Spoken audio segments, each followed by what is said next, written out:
Okay guys, I wanted to share this with you. This is the CDC website. You can Google it if you want to.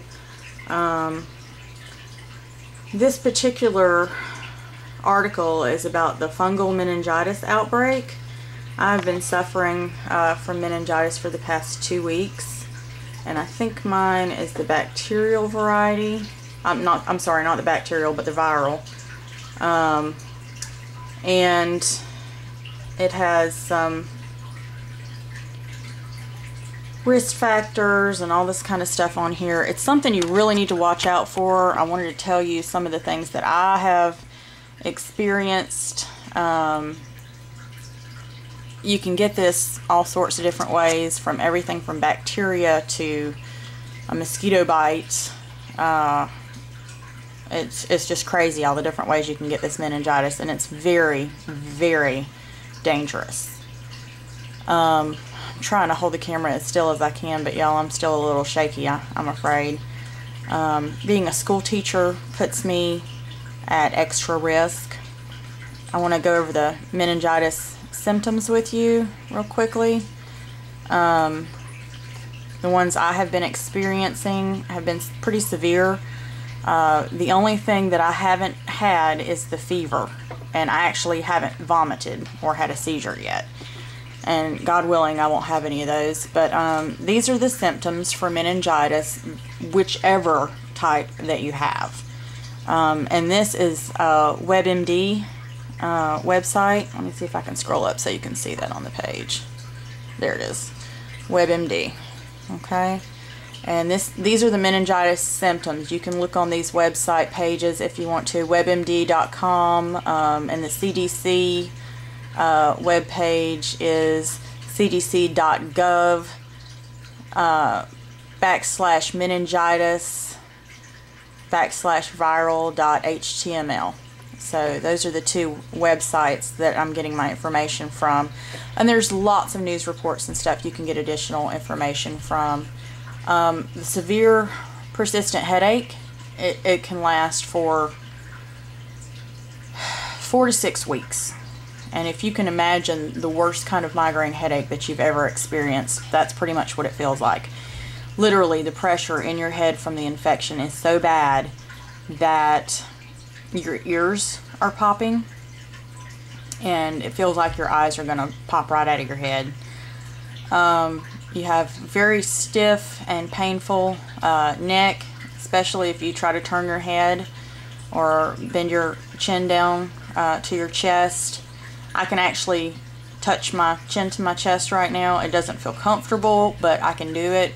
But then I'm 2 weeks into this, so I can get up and walk around some now. I get tired from just going to the bathroom or going to the kitchen and getting a glass of water or something like that. The confusion was very surprising, and my doctor was afraid at first that I might have had a stroke or a brain tumor. So he sent me immediately for a CAT scan at the hospital, and that came back clear. Praise the Lord. You do get very confused. Sometimes you can't think of the words to finish a sentence. I could not have made this video 2 weeks ago when I first came down with it. About 10:45 in the morning at work and reading, I started feeling dizzy. So I sat down, and I thought perhaps it might be my blood sugar getting low because I'm diabetic. Well, I made it to my classroom and sat down and tested my blood sugar, and it was fine. By lunchtime that day, I could barely walk. That's just, you know, an hour and 15 minutes later, an hour or two later, I had to hang on to the wall to steady myself so that I could walk down the hallway. So by 2 o'clock, I had called my husband to come pick me up, and he had to hold on to me so that I would not fall down, walk me to our van, and then drive me to the doctor's office. And en route, I was laughing and crying. The confusion and the disorientation is very disturbing. It literally affects your mind because the tissue surrounding your brain is infected and inflamed, and I guess causes it to press against your brain.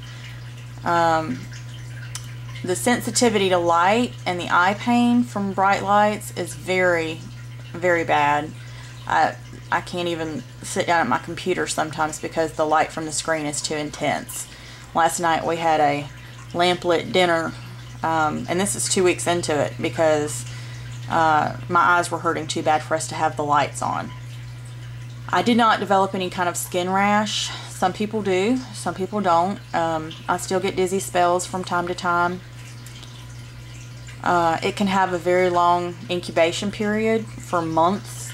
It can just sit around, so I'm praying to God that none of my children get this, or coworkers, or any older people that are around me, or anything like that. We're thinking it's the viral meningitis, but the doctor honestly does not want to test me because of the diabetes. And he is afraid that if they do the spinal tap on me, the lumbar puncture, that it could become infected because wounds do not heal as quickly for a diabetic, especially one with compromised immune system from other illness like meningitis. So I just wanted to keep you guys aware of this. If this were a situation, an emergency situation, I would be in a lot more trouble. As it is, I've had to have my family, my husband and my kids taking care of me for the past 2 weeks. Sometimes I'm well enough off that I can get up and bake some muffins for breakfast, but I have to actually prepare some of the ingredients and then go sit down and rest, or prepare the ingredients, put the muffins in the oven, set the timer, and go lay down on the couch until they're ready, so that I can rest that amount of time, because literally I'm out of breath by the time I finish stirring the muffins together. So it's a very serious illness, and if you develop any of these symptoms, you need to see a doctor right away, and not just any crackpot doctor, but a real doctor that knows what they're doing, which I hope you have already located and found. For the bacterial meningitis, it is the